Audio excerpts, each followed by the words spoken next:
Salut YouTube, aujourd'hui on va regarder mon ordinateur à 2500 €. Alors que vous soyez un professionnel du montage, ça pourrait vous intéresser, ou un gamer, ou tout simplement quelqu'un qui veut s'instruire sur la tech, cette vidéo est pour vous. Dans cette vidéo, je vais essayer de rendre les choses le plus simple possible, le plus ludique, afin que n'importe qui puisse comprendre. L'objectif est que le plus grand public puisse regarder cette vidéo et l'apprécier. Salut, c'est Alexis. On se retrouve donc pour une vidéo divisée en 3 parties. Les timecodes seront bien évidemment disponibles, comme ça vous pouvez vous déplacer là où le sujet vous intéresse le plus.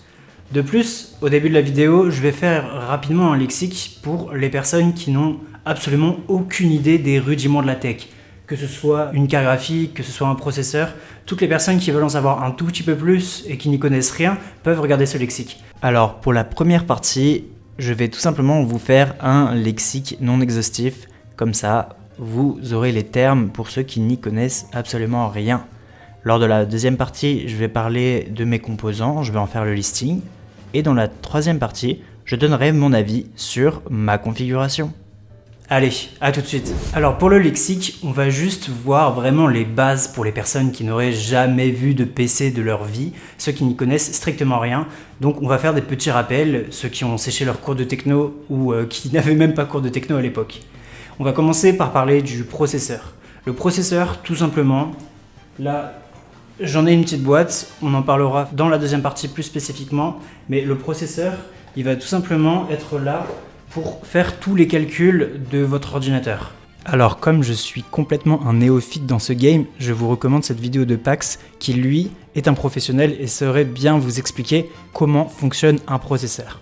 Ensuite, la carte graphique, pour ceux qui ne voient pas vraiment à quoi ça sert, une carte graphique, en fait, son travail, ça va être d'afficher les images sur vos écrans.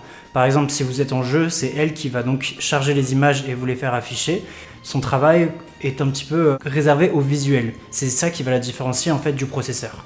Bon, pour la carte graphique, c'est quand même quelque chose de très important, donc même tarif, je vais vous mettre cette vidéo de Pax en recommandation.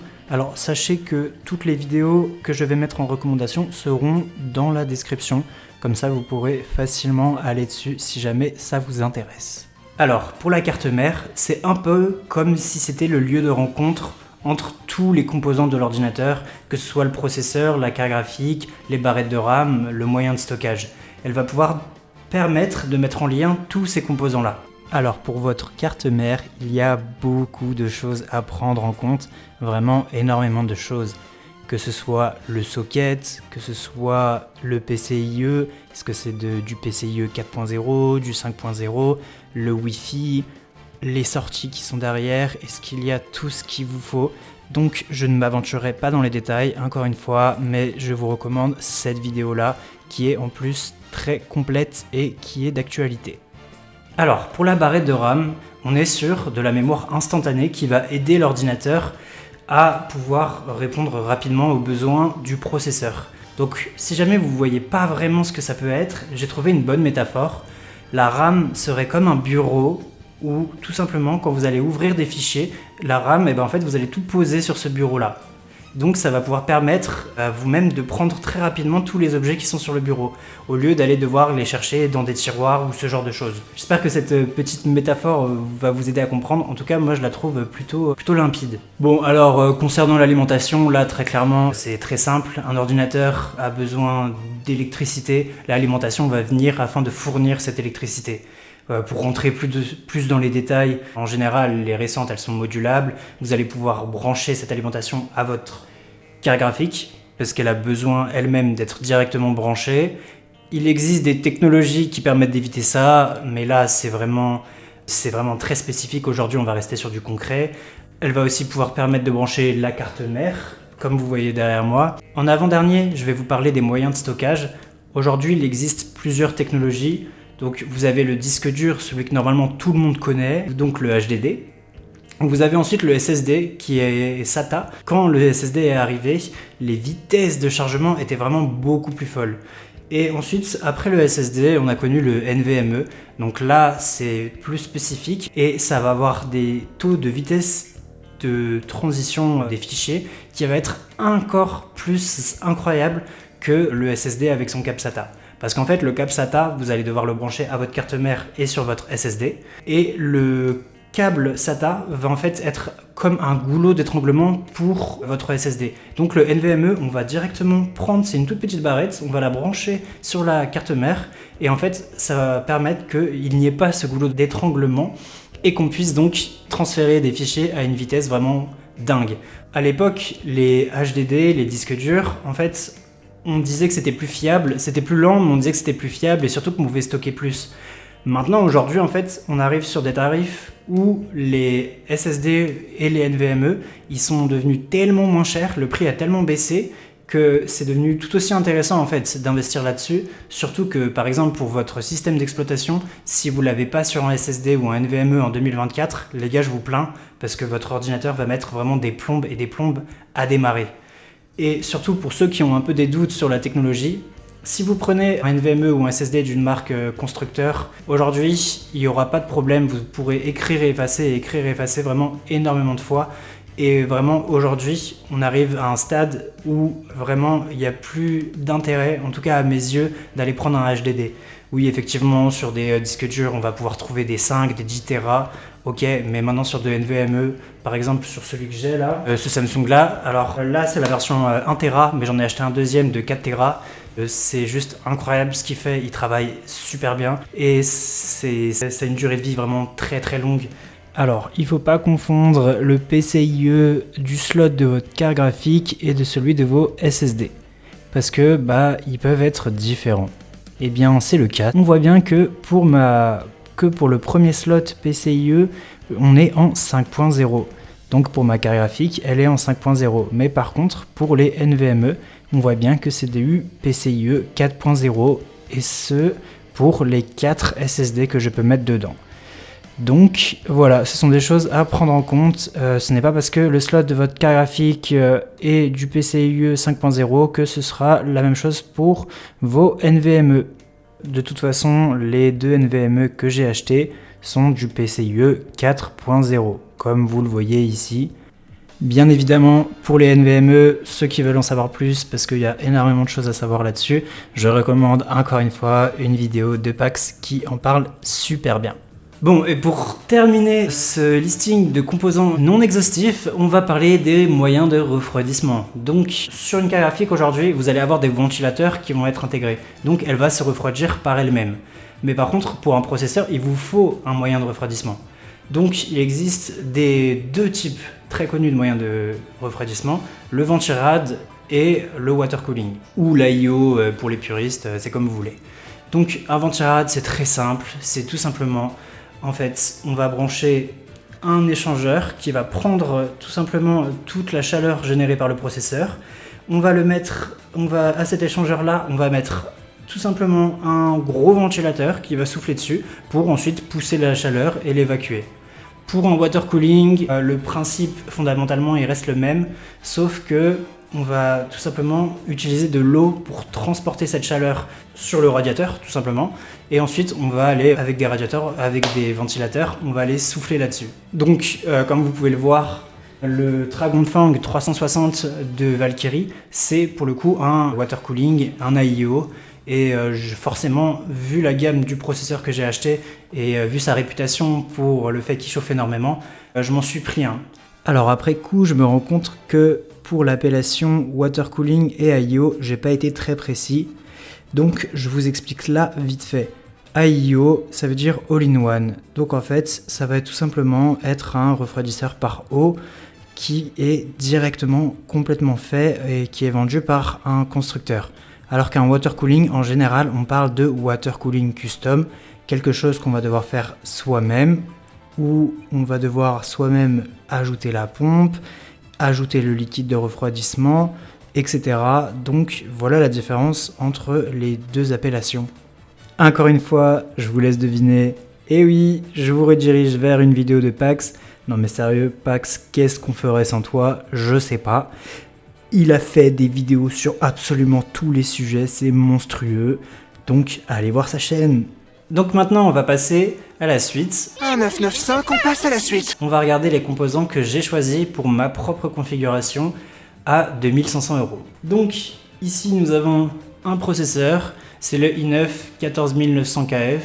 Le KF à la fin, c'est juste pour notifier le fait qu'il est overclockable et qu'il n'a pas de partie graphique, car oui, certains processeurs sont disposés de parties graphiques, par exemple pour des ordinateurs portables, où ça sert à rien d'aller mettre une carte graphique en plus, on va juste laisser le processeur pouvoir afficher les graphiques. Bon, par contre, vous attendez pas non plus à des très grosses perfs en jeu vidéo si jamais vous n'avez pas de carte graphique. Alors pourquoi j'ai choisi ce processeur-là ? Alors en fait, aujourd'hui, il faut savoir que les i9 sont tellement puissants, et même la dernière génération de i7, de i5, de i3, en fait ils sont tellement puissants que pour du jeu vidéo, i9 c'est complètement overkill. Overkill, forcément, ça veut dire que vous allez mettre trop d'argent et vous allez jamais utiliser les 100%. Alors pour ceux qui ne sauraient pas, aujourd'hui, c'est vrai que le 14900K fait partie des processeurs les plus performants du marché. C'est la haute gamme de chez Intel, c'est la dernière génération. Donc bien sûr, pour un monteur vidéo, c'est génial d'avoir ce genre de processeur là. Donc la carte graphique, vous la voyez, elle est juste derrière moi, c'est une 4070 Super. Alors pour la carte graphique, j'aurais pu faire un choix plus judicieux. En effet, en tant que monteur vidéo, ce qui va beaucoup m'intéresser, ça va être la VRAM de la carte graphique. Et en fait, faut savoir que du coup, la 4070 Super, elle a 12 Go de VRAM, c'est super. Mais pour ce prix-là, j'aurais pu avoir un tout petit peu moins de 700 €. J'aurais pu avoir la RX 7900 GRE. Et elle a 16 Go en GDDR6, donc de VRAM. Donc peut-être que j'aurais dû faire ce choix-là. Voilà encore un bad move de ma part. Bon, et pour du reste, c'est plutôt classique. Mes barrettes de RAM, c'est des G-Skill Trident Z en DDR5. J'ai 32 Go, ça marche hyper bien, j'ai aucun problème avec, tout se passe bien. Elles font un peu de lumière, c'est cool. Et pour ceux qui se poseraient la question, donc c'est de la DDR5 à 6400 MHz pour la fréquence. Pour le système de stockage, si jamais vous prévoyez de vous faire une configuration, maintenant je le dis tout de suite parce que j'ai été trop bête, j'ai mis 1 Tera et c'est tout, j'avais rien d'autre. Le problème, c'est qu'aujourd'hui vous allez faire quoi ? Vous allez télécharger des jeux comme Black Ops 6, je crois qu'il pèse plus de 100 Go, Cyberpunk, plus de 100 Go, etc., etc. En fait, vous allez tellement être vite submergé avec un NVMe de 1 Tera. Donc forcément, j'ai dû m'en acheter un autre. Cette fois-ci, j'ai eu de la chance. Je l'ai acheté au Japon. Au Japon, il faut savoir que je crois que c'est un des pays où les prix des composants sont vraiment le moins chers. Parce qu'en France, à prix neuf, je vous l'affiche ici, il coûte vraiment très cher. Donc moi, je l'ai eu pas très cher. Et il marche super bien, mais ne faites pas la même erreur que moi, n'achetez pas juste 1 Tera pour commencer. À la limite, vous pouvez mettre un SSD en SATA ou même un petit HDD si vous voulez, même si je ne recommanderais pas trop.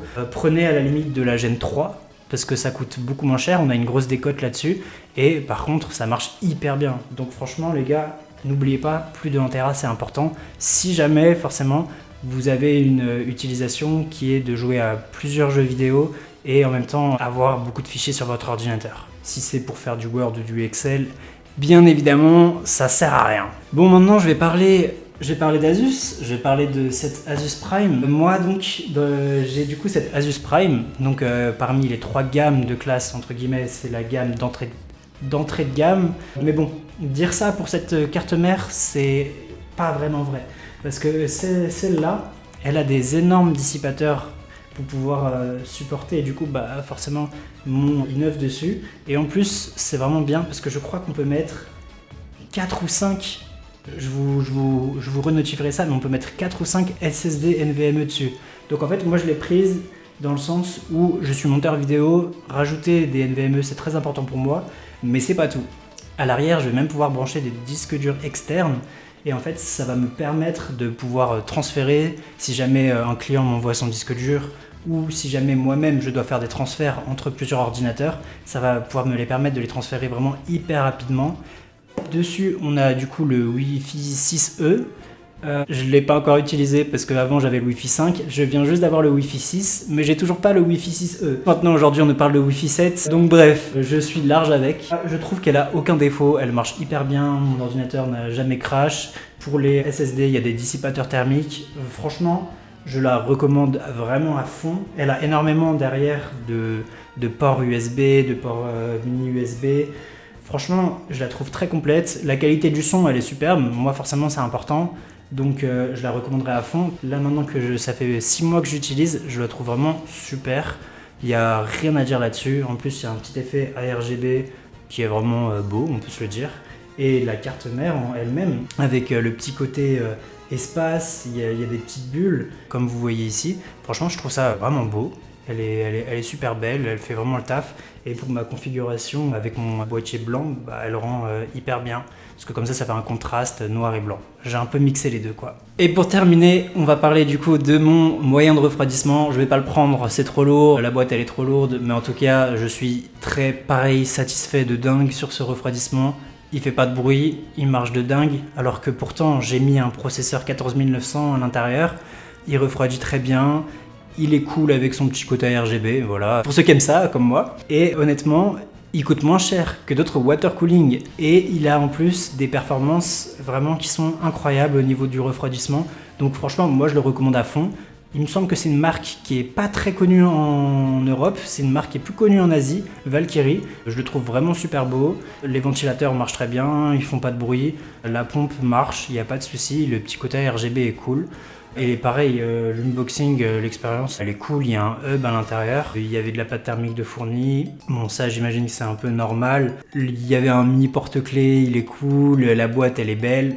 Enfin bref, je suis franchement vachement satisfait. Alors pour mon alimentation, j'ai une Corsair 1000 watts modulable. Il me semble qu'elle est 80 plus gold. Franchement, elle fait le taf de dingue. Alors oui, pourquoi est-ce que j'ai pris une 1000 watts? J'ai pris une 1000 watts parce que en fait, je voudrais dans le futur upgrade certains composants.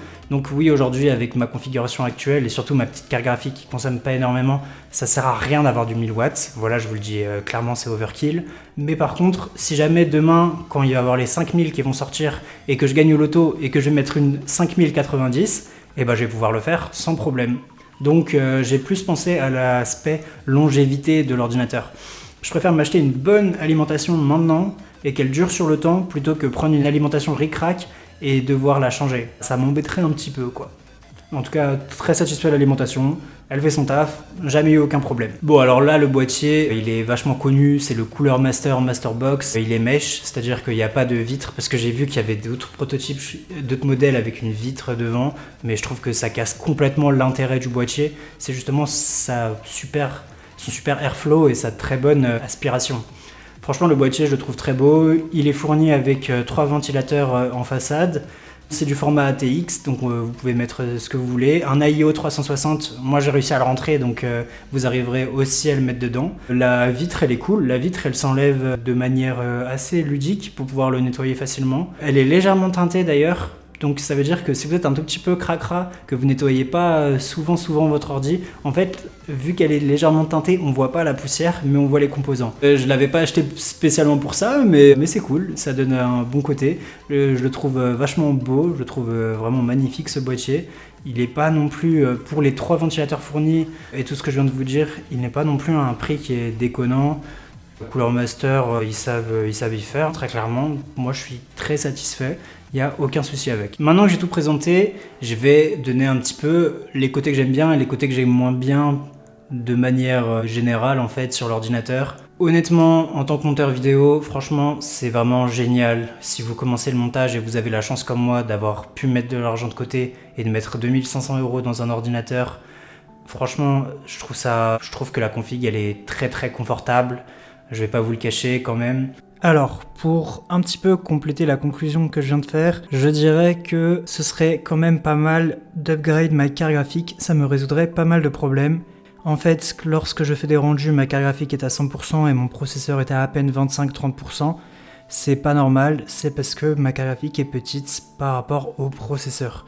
Donc ce serait un des points négatifs de ma configuration. En plus de ça, elle met quand même pas mal de temps Je vous invite à regarder des benchmarks qui sont disponibles lors d'un rendu sur Premiere Pro ou un autre logiciel. Donc si jamais je devais améliorer quelque chose, ce serait ça. Pour le reste, le processeur est super. Apparemment, en ce moment, Intel, il y aurait quelques problèmes avec du coup la 14e et la 13e génération. Personnellement, j'ai jamais eu de problème. En plus de ça, maintenant il y a une mise à jour de BIOS à faire. Je l'ai faite et c'est relativement simple à faire. Donc j'ai jamais eu de soucis de ce côté-là.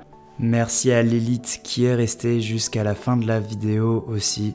Et oui, il faut vous le dire les gars, vous êtes une élite. Franchement, à toi qui regardes cette vidéo, un grand merci. Un grand love, n'hésite pas à faire les retours que tu veux dans les commentaires, je répondrai à tous les commentaires. Les gars, moi je vous dis à la semaine prochaine, 15h, c'est mon objectif, tel est mon Indo, peace.